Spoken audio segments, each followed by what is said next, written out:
मतलब मैंने वहां पे स्किप किया मैंने, तो मैंने मतलब केमिस्ट्री सॉल्व की है एंड देन फिजिक्स सॉल्व किया, and after that I came to math. मतलब बाद में जब मेरे पास कॉन्फिडेंस आ गया कि मतलब मैंने बाकी सब्जेक्ट्स कर लिए, क्योंकि देखिए अगर कोई पेपर ऐसा आया जहाँ पे आपका फेवरेट सब्जेक्ट टफ है एंड आपको टफ लग रहा है, अगर आपका फेवरेट सब्जेक्ट होते हुए, दैट मीन्स कि it's tough for all.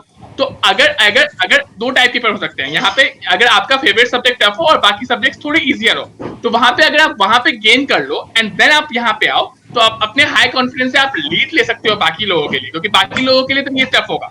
And अगर बाई चांस कोई ऐसा पेपर आया जहां पे तीनों सब्जेक्ट टफ है, for example 2016 JEE advance paper, तो वहां पे आपको टेंशन लेने की जरूरत नहीं है, because it's tough for you, it's tough for all.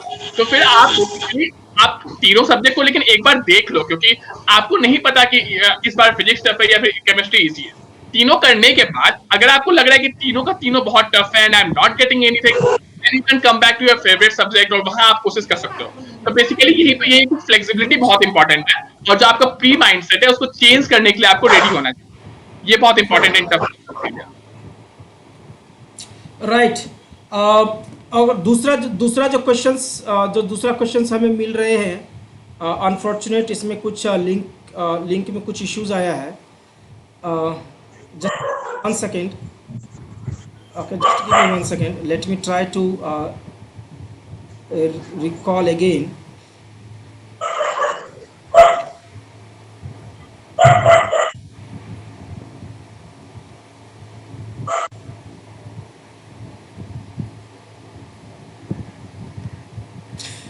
Okay, meanwhile हम कनेक्ट करते हैं, तब तक हम डिस्कस करते हैं कि बुक्स का स्ट्रेटजी क्या होनी चाहिए, हमारा बुक्स का प्लानिंग क्या होना चाहिए।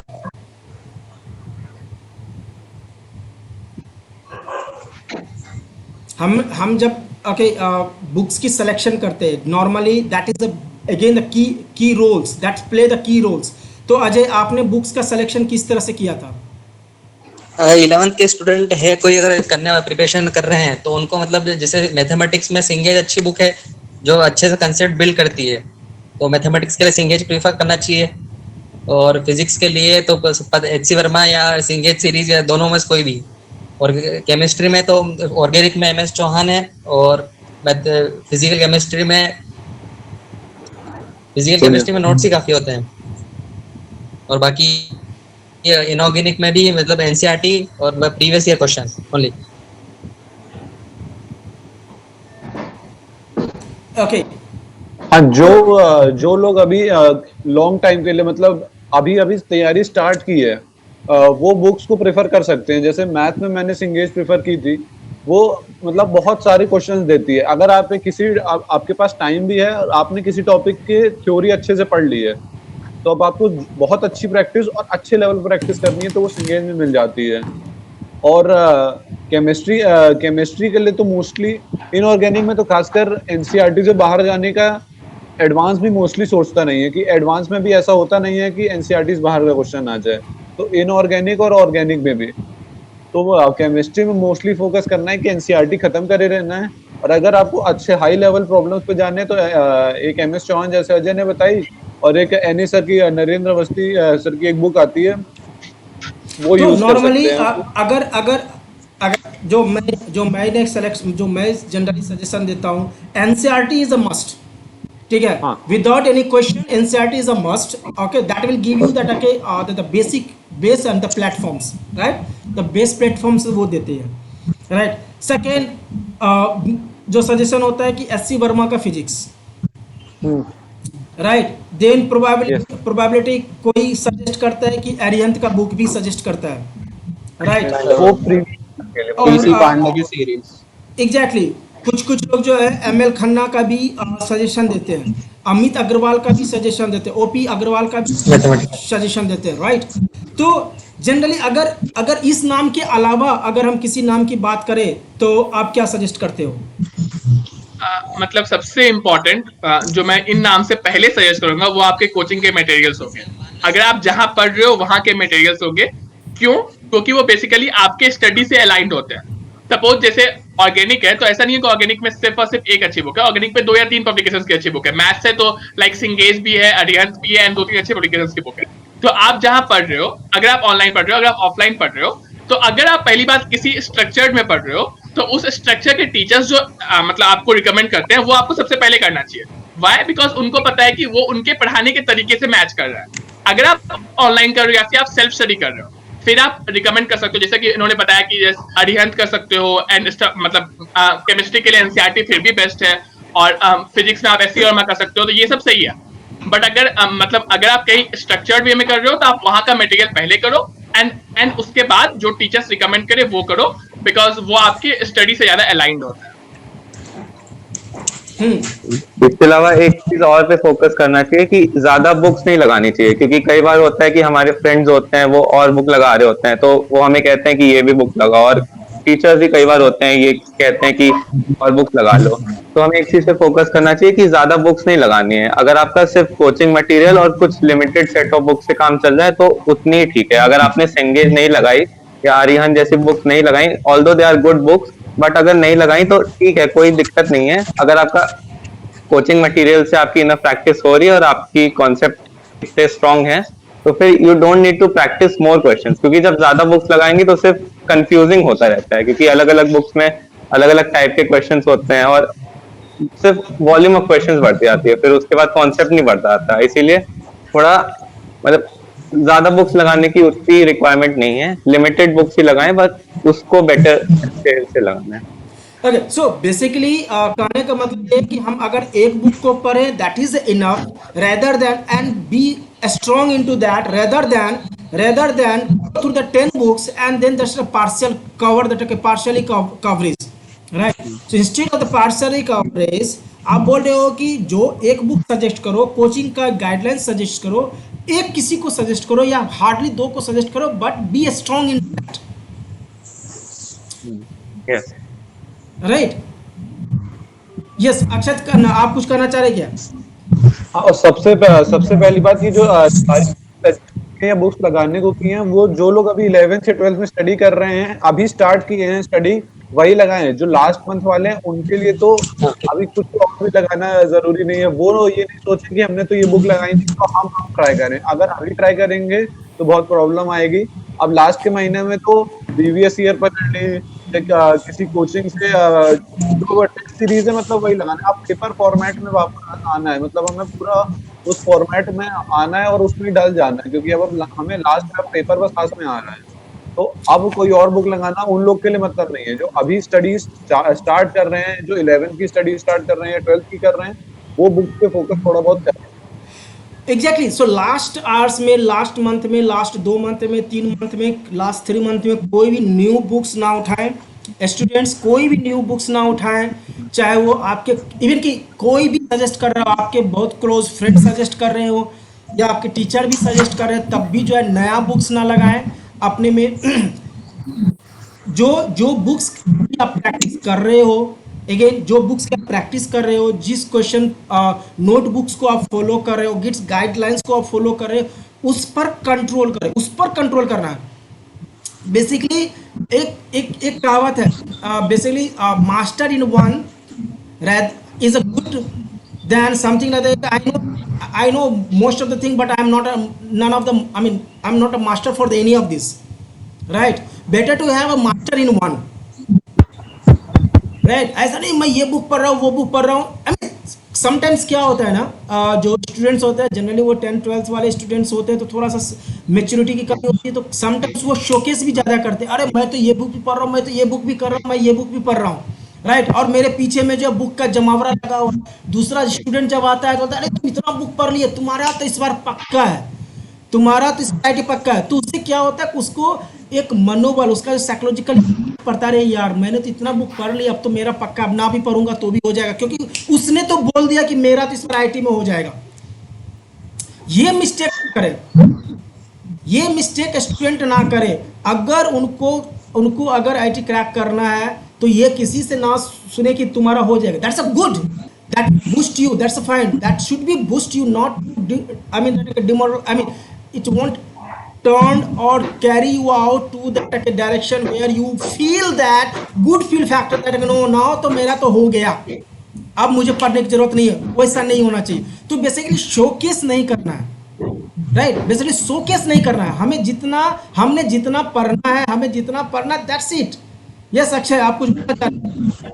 हाँ मतलब वही एग्जैक्टली कि मतलब वॉल्यूम ऑफ बुक्स आपकी रैंक डिसाइड वैसे भी नहीं करने वाली है। अगर मतलब कोई अगर अभी बच्चा सुन रहा है जो अभी मतलब इस साल जेई देने वाला है एंड मतलब जो भी बुक्स इन्होंने बोले अगर आपने इनमें से कोई सॉल्व नहीं किया है तो that's not an issue at all, क्योंकि आपका अपना प्रिपरेशन हो सकता है। सपोज जैसे मैंने मतलब स्टार्टिंग में मैथ्स के नोट्स फॉलो कर रहा हूँ मैं अपने, एंड मैं अपने क्वेश्चन सॉल्व कर पा रहा हूँ, मैं अपने नोट्स सॉल्व कर पा रहा हूँ, मैं अपने सीट सॉल्व कर पा रहा हूँ, मैं प्रीवियस ईयर सॉल्व कर पा रहा हूँ, तो मुझे कोई नीड नहीं है दूसरे बुक्स पढ़ने की। तो वो बेसिकली आप पर डिपेंड करता है। आपके अगर फ्रेंड्स 4 बुक्स किए हुए हैं दैट डजंट मीन कि he is better at you at this subject. इसलिए मैं बोला स्टार्टिंग में ही कि आपके पास बुक्स को सजेस्ट करने के लिए बहुत लोग होंगे, आपके फ्रेंड्स होंगे, आपके टीचर्स होंगे, आपके मतलब जो प्रीवियस आपके जनरेशन में उन्होंने ये बुक पढ़ा था कि जैसे 1980s में ये बुक चलता था, ये बुक कंसेप्ट के लिए अच्छा है, तो वगैरह वगैरह। बट आपके लिए आपके डिजाइन के हिसाब से जो बुक इंपॉर्टेंट है वो इंपॉर्टेंट है। इसलिए मैंने बोला कि अगर कोई टीचर आपको सजेस्ट कर रहा है तो दैट्स मोर इंपॉर्टेंट, बिकॉज वो आपसे अलाइंड है।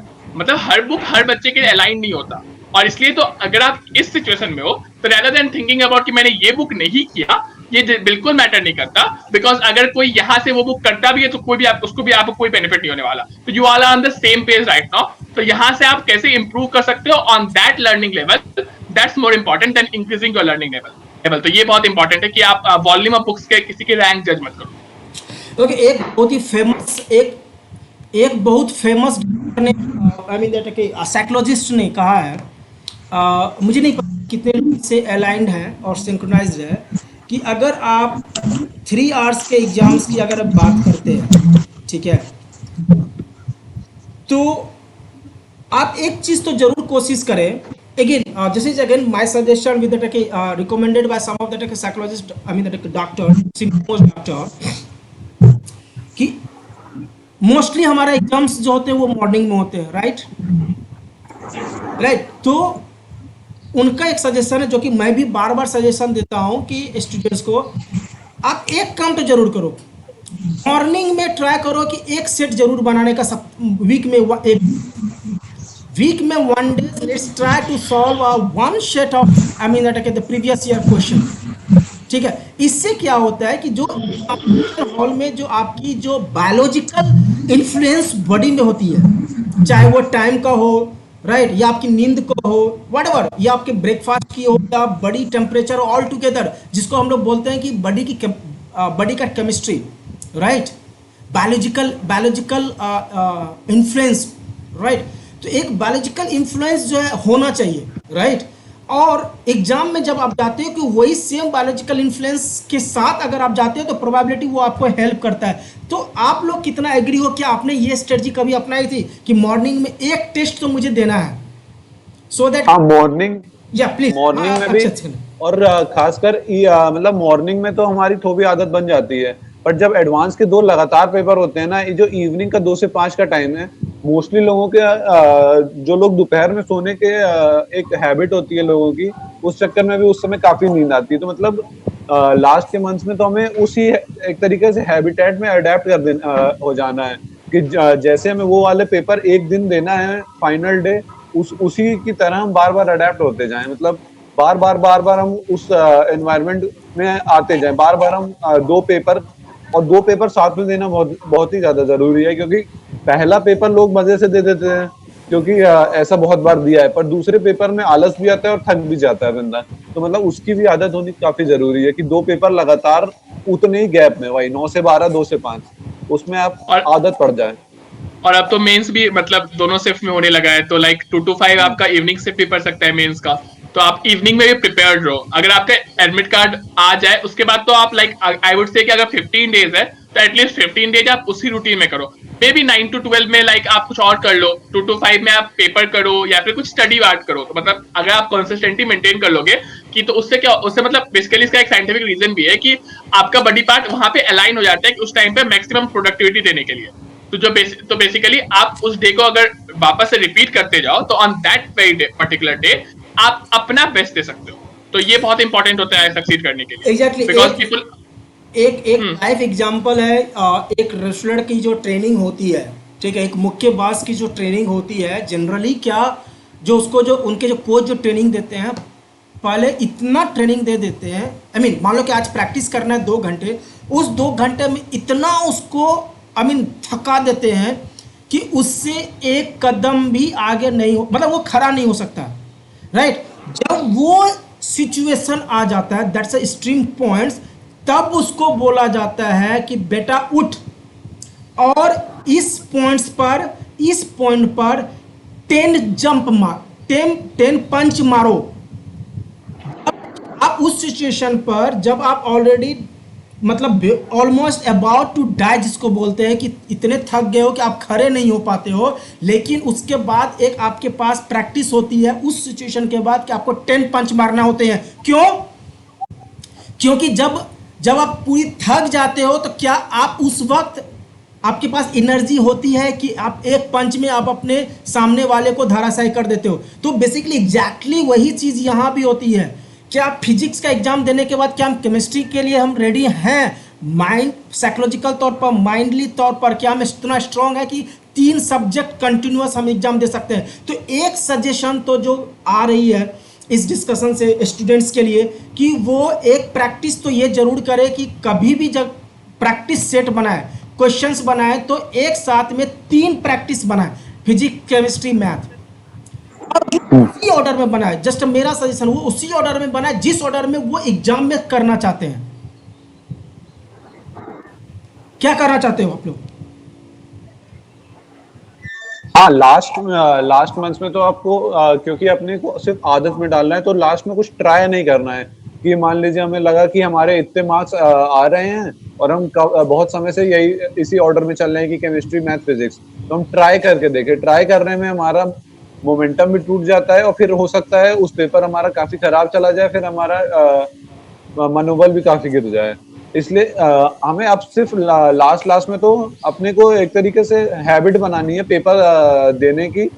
और हाँ, ये भी है कि बिल्कुल ही पागलों टाइप पेपर नहीं देने हैं। पेपर के बाद एनालिसिस काफी जरूरी रहेगी उसकी, कि जो गलतियां हैं वो हम निकाल के और उसको सॉल्व भी कर लें। और हो सकता है कि हमने 3 दिन पहले कुछ चीज याद की थी, वो उसी समय वो पेपर दिया और वो हमें याद थी, हमने टिक कर दी, पर उसके बाद हम जब 3 दिन बाद पेपर दे रहे हैं, हो सकता है हम वो भूल जाए। केमिस्ट्री में खासकर होगा, तो इसलिए नोट्स को भी बार बार रिवाइज करते रहना पड़ेगा और जो गलती हो उसको फिर से एक बार देखना जरूरी है।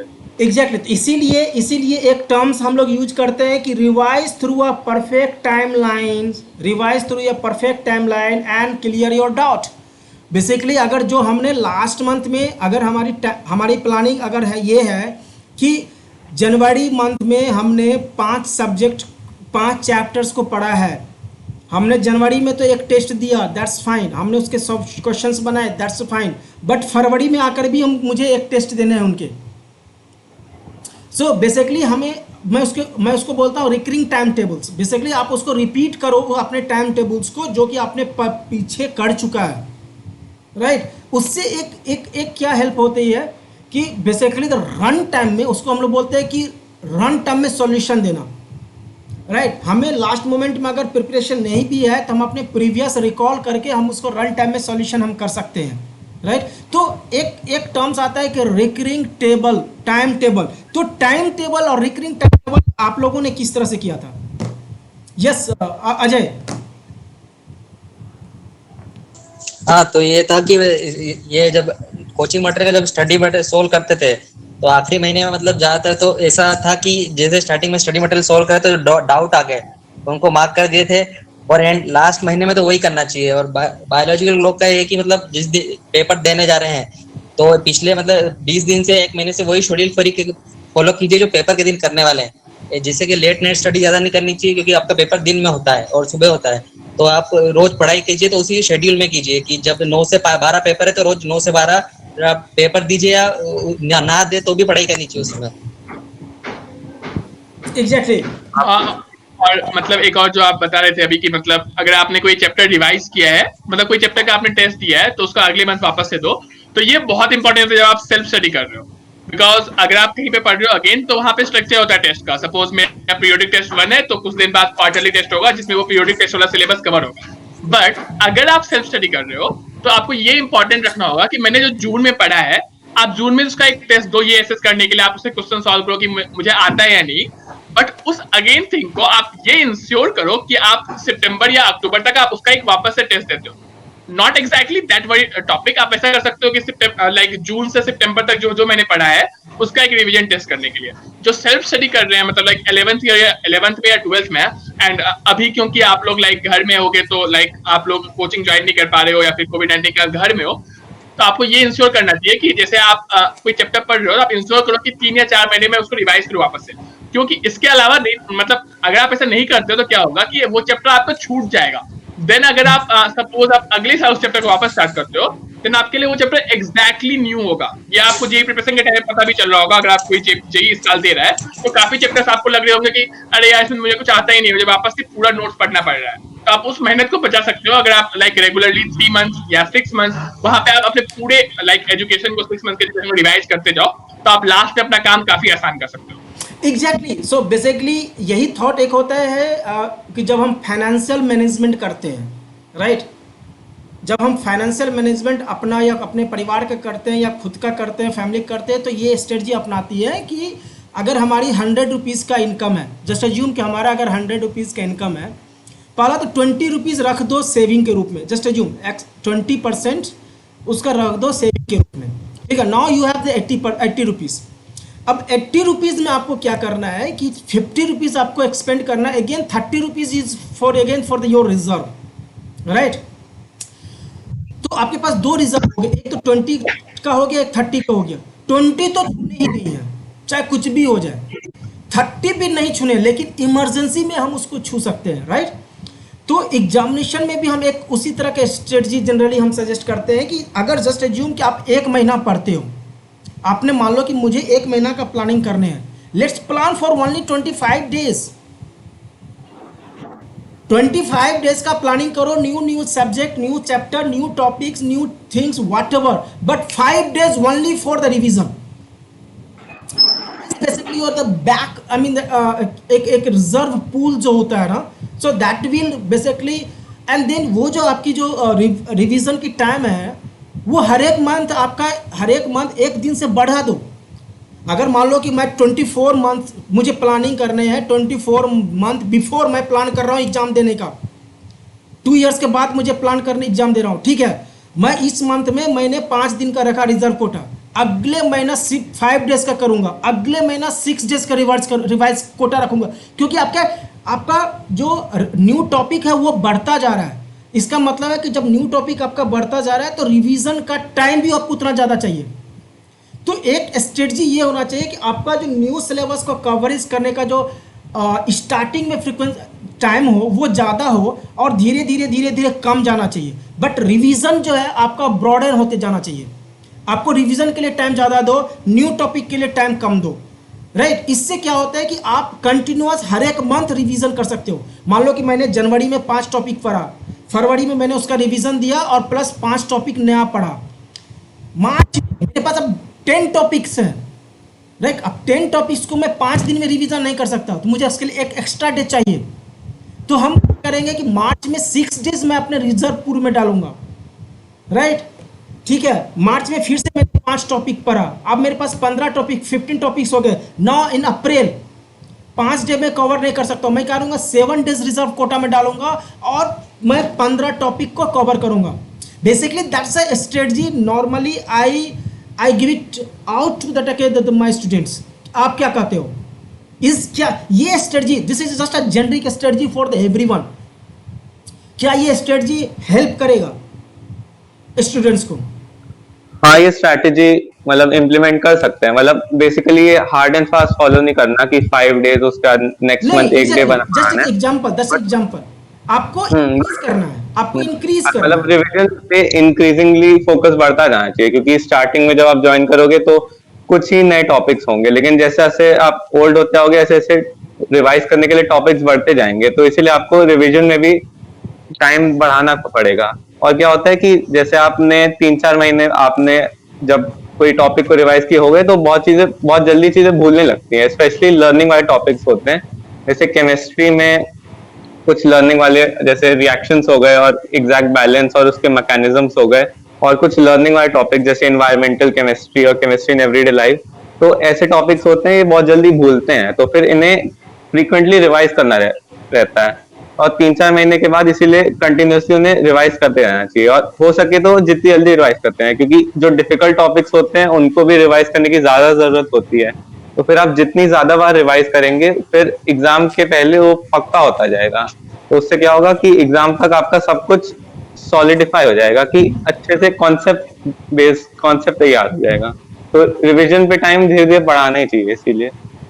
तो अभी मतलब जैसे बोला अक्षय ने, मतलब याद दिलाया कि वो इन्वायरमेंटल केमिस्ट्री वाला, तो एक चीज बस ऐड करना चाहता हूँ सबके लिए कि जो भी इस साल दे रहे हैं कि जो केमिस्ट्री के लास्ट 3 या 4 टॉपिक्स है, लाइक इन्वायरमेंटल केमिस्ट्री या बायोमोलिकुल्स या लाइक और जो भी है, मतलब केमिस्ट्री एवरीडे लाइफ, ये सब चैप्टर्स छोटे छोटे होंगे एंड मोस्ट प्रोबेबली आपकी कोचिंग में भी स्किप करवाया गया होगा या मतलब लाइक जल्दी पढ़ाया गया होगा या फिर जो भी होगा। तो अगर आपके चैप्टर स्ट्रॉन्ग नहीं भी है अभी तक, तो आप इन चैप्टर्स को पक्का स्ट्रॉन्ग कर लो इन दैट, बिकॉज ये चैप्टर्स बहुत स्कोरिंग होते हैं और ये चैप्टर्स आपको लगेगा कि इंपॉर्टेंट नहीं है, बट मेंस के हिसाब से पर्टिकुलरली ड्यू टू मेंस ये बहुत ज्यादा इंपॉर्टेंट होते हैं। तो लाइक जैसे अगर ये चैप्टर्स की बात हो रही है तो ये चैप्टर्स आप कुछ नोट कर लेने चाहिए।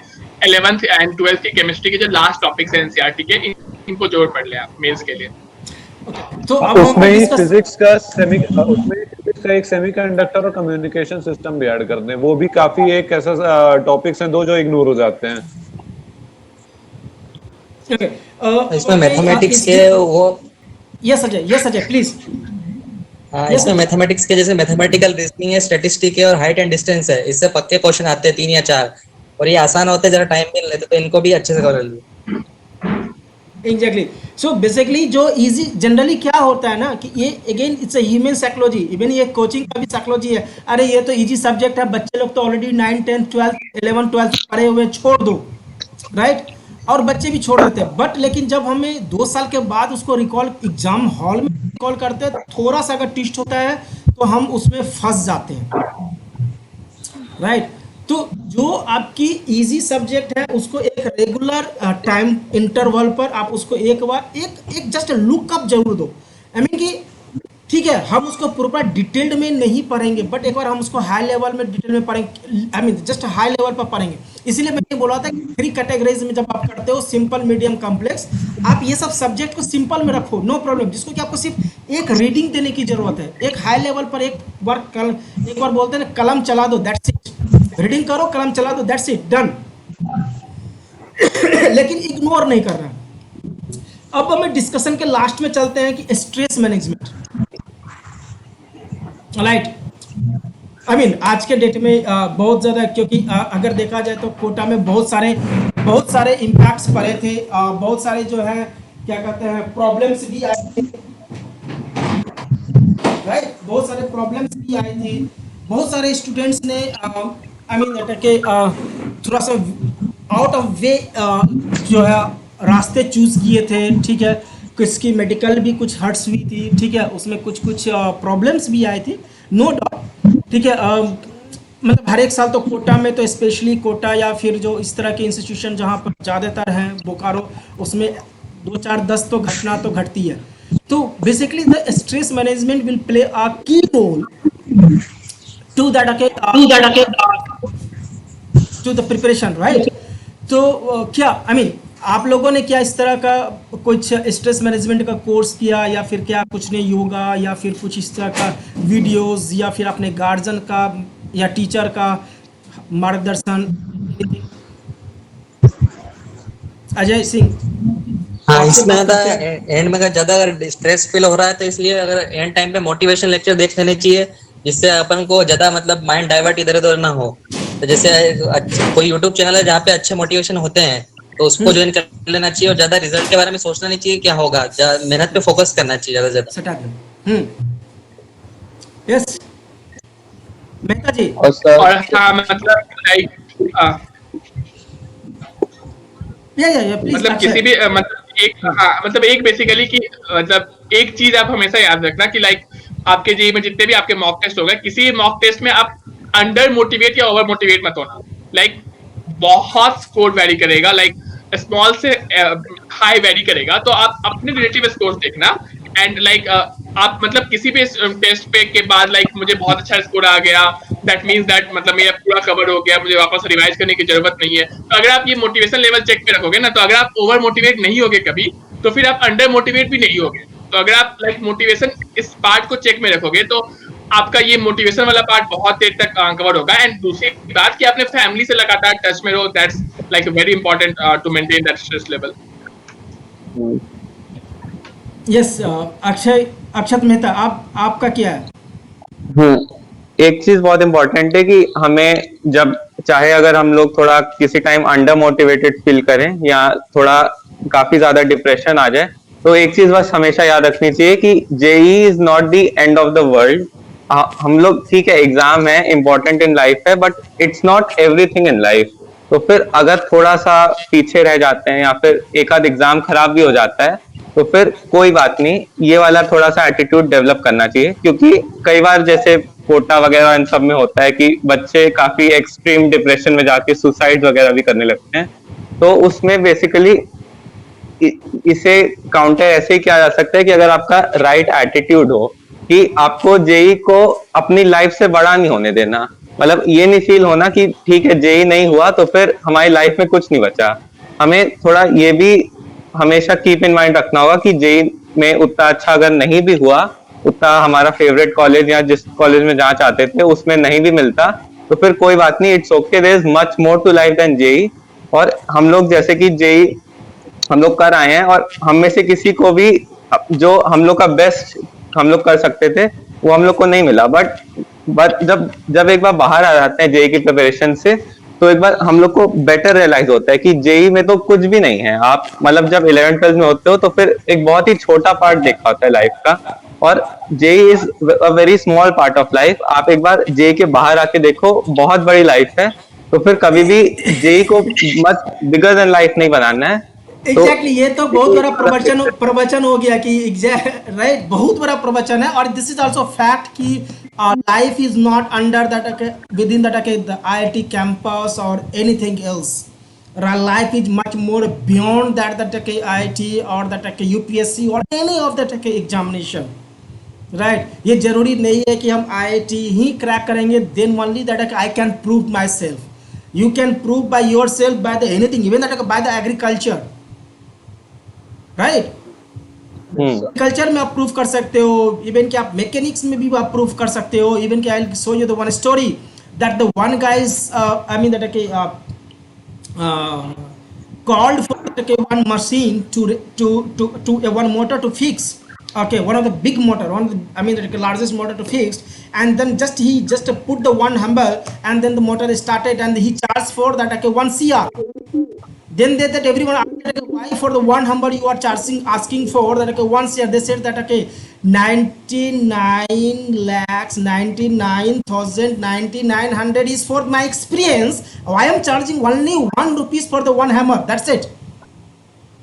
तो वो हैमर कहाँ मारना है वो आपको एक्सपीरियंस पर आएगा। दैट डजंट मीन कि IIT ही एक्सपीरियंस देगा, NIT भी एक्सपीरियंस देगा। हो सकता है कि कोई B ग्रेड का या C ग्रेड का या कॉलेज से भी आप बहुत अच्छे कर सकते हैं। दैट इज रियली, आप जो ये लाइन है ये ट्रू है, 100% ट्रू कि IIT is not everything, right. We have a life much more beyond than that, right. अच्छा सूद, आपका इस टॉपिक पर क्या है, लास्ट क्वेश्चन है?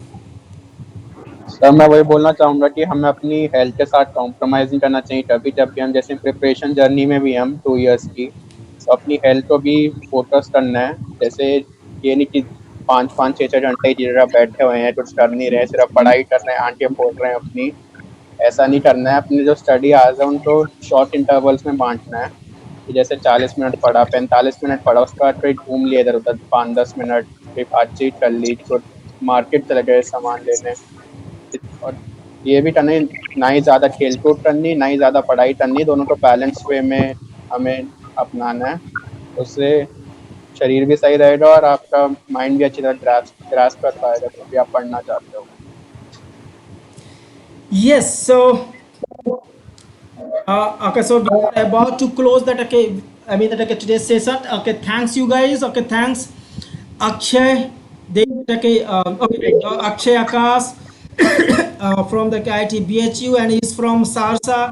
Akshat Mehta, right? IIT BHU. Then the Akshat Khanna, IIT BHU. Akshat Singh, Anjana, again that Ajay Singh Anjana, again that IIT BHU, and then Akshay Sood, again IIT BHU. Thanks you guys for giving that your experience and sharing your experience and agenda with the upcoming IITians, right? So एक चीज अगर मैं एक और request करूंगा कि अगर I mean that again that is up to you guys that okay just today we covered that high level that ideas, and then the views that how they can share, right? अगर अगर एक मैं just request करूंगा कि if you guys are okay then we can again schedule 1 hours of the another discussion where you can give your suggestion on that in this year let's say the math कि math में किस तरह का preparation करने की जरूरत है, that's it. Physics में किस तरह का प्रिपरेशन करने की जरूरत है, या ट्रेंड्स क्या हो सकता है, या हमारा जो पैटर्न्स है इस वक्त क्या हो सकता है, ठीक है। तो ये हम लोग ऑफलाइन बात डिस्कस करेंगे अगर टाइम मिलता है, अगर आप अपने कॉलेज से टाइम निकाल पाते हो, आप अपने आई नो कि असाइनमेंट्स एंड दिस दैट बहुत सारी चीज़ें हैं, ठीक है। अगर हम टाइम निकाल पाते हैं तो हम 1 घंटा और से फिर से अपने जूनियर्स को देंगे कि particular topic wise subject wise देंगे, फिजिक्स केमिस्ट्री मैथ, कि किस सब्जेक्ट में किस फिजिक्स में किस सब्जेक्ट आई मीन टॉपिक्स को या चैप्टर्स को ज़्यादा पकड़ करने हैं और किस टॉपिक्स को ज़्यादा टॉपिक को ज़्यादा पकड़ना है, किसको इग्नोर किया जा सकता है अभी के पॉइंट ऑफ व्यू से। Just a view, again that is not bounded to that student, they can choose their own planning. Again जो प्लानिंग होता है सभी का अपना अपना प्लानिंग होता है। अगर दैट मे बी दैट वो हमारा प्लानिंग हो सकता है, वो एक अक्षय का प्लानिंग हो सकता है, वो अक्षत का प्लानिंग हो सकता है। जरूरी नहीं है कि वही प्लानिंग सब स्टूडेंट ले, बट हम एक गाइडलाइंस दे सकते हैं और हम अपना सजेशन दे सकते हैं। Again thank you guys, and last में आप लोगों को कुछ शेयर करना है तो आप शेयर कर सकते हैं। और बट हमने अपने तरफ से हमने पूरा क्या कोशिश किया कि जितना से ज़्यादा स्टूडेंट्स को मोटिवेशनल स्पीच अपने सीनियर से जो last year 2019 IIT pass out students हैं और बीएचयू के स्टूडेंट हैं, उनके थ्रू जितना इंफॉर्मेशन हम दे सकते थे मैंने ट्राई किया देने का। अगर कुछ क्वेश्चंस और भी आएंगे तो प्रोबेबली मैं पास करूँगा, या आप लोग डायरेक्टली यूट्यूब पर जाके आप आंसर कर सकते हो। Best of luck everyone. Hey, thanks guys.